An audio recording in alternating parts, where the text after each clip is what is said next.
Les œuvres de Shakespeare ont influencé l'anglais, défini des genres et angoissé les lycéens lors d'interros surprises depuis des siècles.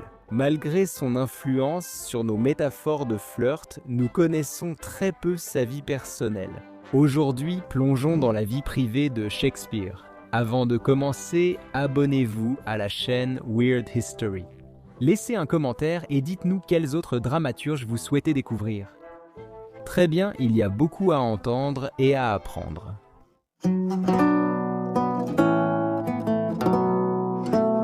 Nous connaissons peu de choses sur William Shakespeare, bien moins que sur beaucoup de stars de télé-réalité de Bravo. Les Élisabéthains ne s'intéressaient pas à la vie privée des dramaturges, qu'ils voyaient surtout comme du contenu. Des gremlins voulaient payer, ils griffonnaient quelques dialogues, et puis tout le monde reprenait sa vie infestée de poux. La plupart des informations sur William Shakespeare viennent de documents peu attrayants comme des registres fiscaux, des procès, et il a même témoigné lors d'un différend entre perruquiers. Bien qu'il soit devenu l'écrivain le plus célèbre de l'histoire, il restait un roturier, donc à l'époque, personne ne notait les anecdotes comme aujourd'hui. William Shakespeare portait un pourpoint très élégant. On sait qu'il est né en 1564 à Stratford-upon-Avon et baptisé le 26 avril.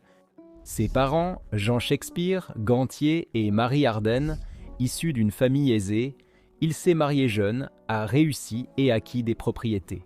Il est mort le 23 avril 1616 et a été enterré à l'église Holy Trinity avec une épitaphe passivement mais agressivement menaçante à propos de ses os.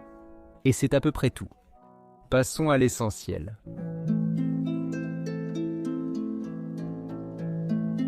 Shakespeare était marié à Anne Hathaway.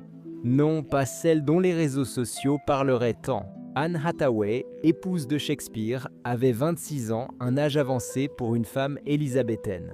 Shakespeare avait 18 ans. Leur mariage a été précipité avec une licence spéciale demandée le 27 novembre 1582.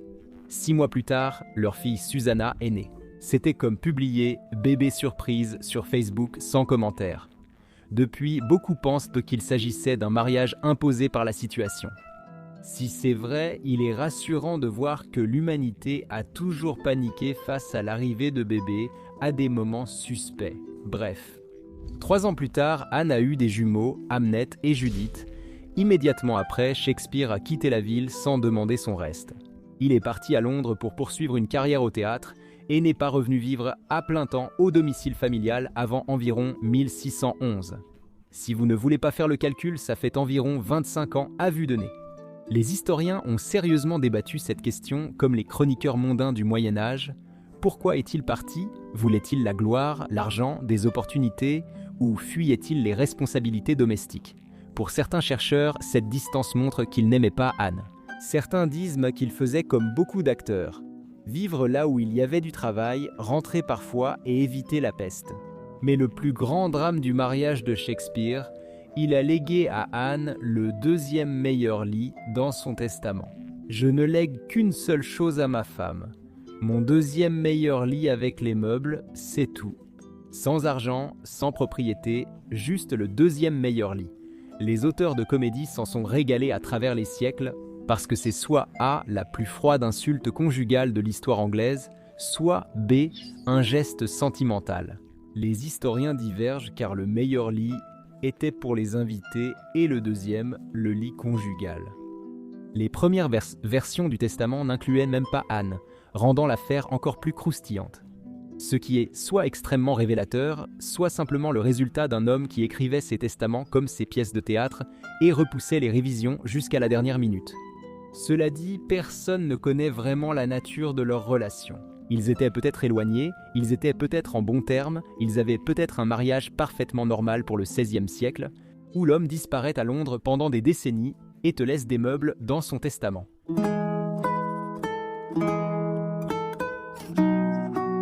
Hamnet, avec un N, était le fils unique de Shakespeare, mort à 11 ans.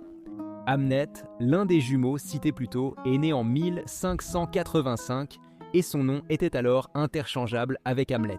Hamnet est mort en 1596 sans cause connue. La mortalité infantile était élevée, Mais perdre son fils unique restait un drame, surtout à une époque où héritiers et dynasties comptaient, et où Shakespeare, désormais célèbre, n'avait plus de descendants mâles. Donc, naturellement, les gens ont regardé Hamlet, une pièce sur la mort d'un jeune homme, un profond chagrin et un enchevêtrement cosmique de culpabilité et de perte entre un père et son fils. Ils se sont demandé, est-ce un chef-d'œuvre émotionnel sur son enfant décédé ? Il existait peut-être une pièce antérieure appelée The U.R. Hamlet d'auteur inconnu. Si Shakespeare a écrit cette version, il a nommé un personnage Hamlet alors que son fils Hamnet vivait encore, suggérant que ces noms n'étaient pas symboliques. Mais si William Shakespeare n'a pas écrit The U.R. Hamlet, il a alors repris et réécrit la pièce après la mort de Hamnet, en faisant la plus grande méditation sur le deuil de la littérature anglaise, ce qui rend tout cela bien plus autobiographique. Certains chercheurs trouvent des échos du chagrin parental tout au long du texte, d'autres disent que les gens projettent parce que c'est émotionnellement satisfaisant.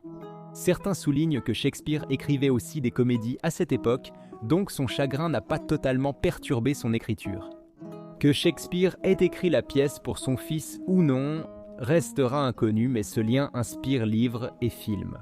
Et cela montre à quel point nous savons peu de choses sur William l'homme. Sa biographie est suffisamment vide pour que n'importe qui, muni d'un clavier et de sentiments, puisse combler les espaces vides.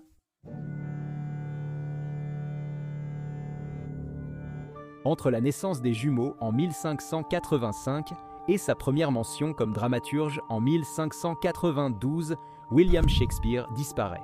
7 ans disparus dans le néant élisabétain, appelé les années perdues par les historiens. Honnêtement, cela ressemble au scénario sombre d'une préquelle, Netflix pourrait bientôt l'approuver. Nous ignorons ce qu'il a fait, où il a vécu et pourquoi il a quitté Stratford-upon-Avon. Mais les premiers biographes, écrivant plus d'un siècle après sa mort et se basant sur des ragots locaux, proposent quelques théories croustillantes.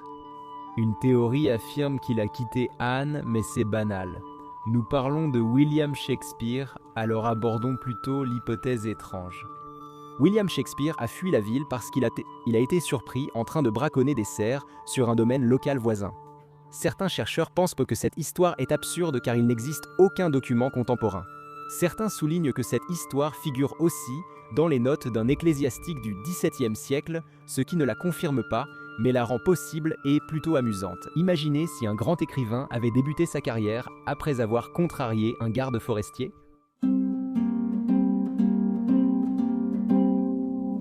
Shakespeare a écrit 154 sonnets, dont plusieurs étaient destinés au beau jeune homme. Cela inclut le célèbre sonnet « Te comparer à un jour d'été ».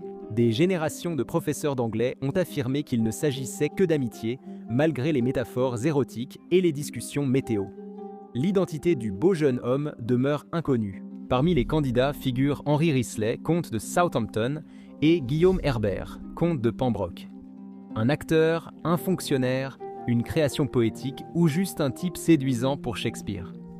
Le locuteur des sonnets exprime désir, admiration, jalousie et affection, ressentant la même agitation qu'une personne folle d'une autre. Sont-ils romantiques ou platoniques ? Les deux sont possibles. Shakespeare était-il bisexuel ? Peut-être. Aujourd'hui encore, il est difficile pour les personnes queer de s'accepter et de faire face à un monde souvent très jugeant. Les sonnets expriment ces sentiments, relèvent de la fiction ou combinent les deux. Les élisabétains comprenaient autrement l'amitié, l'affection et la sexualité. Les amitiés masculines étaient souvent très intimes émotionnellement et verbalement, ce que les lecteurs actuels peuvent mal comprendre. Il a aussi écrit 150 vers sur la beauté de son ami, éclipsant même le soleil, alors interprétez cela comme vous voulez. Parlons de William Davenant, acteur, dramaturge et potentiellement un proto-fils à piston cherchant la notoriété. Davenant affirmait, peut-être pour plaisanter ou espérer des faveurs, être le fils illégitime de Shakespeare. Pourquoi ? Parce que sa mère tenait la taverne Crown à Oxford, située exactement à mi-chemin entre Londres et Stratford, et Shakespeare y séjournait fréquemment lors de ses voyages. Davenant était aussi le filleul de Shakespeare, ce qui a renforcé la rumeur. Comme il l'a dit, cela pourrait être vrai. Vieille déclaration. Personne n'a réfuté ni revendiqué être le père biologique de Davenant. Nous ignorons si c'est vrai et ne le saurons jamais. Nous n'avons que des ragots, des coïncidences et la rumeur entretenue par d'avenants. Honnêtement, qui ne l'aurait pas fait? Shakespeare serait ainsi un auteur de chefs-d'œuvre ayant marqué la littérature occidentale, et qui a fait l'équivalent élisabétain de boire un verre et de fonder accidentellement une famille.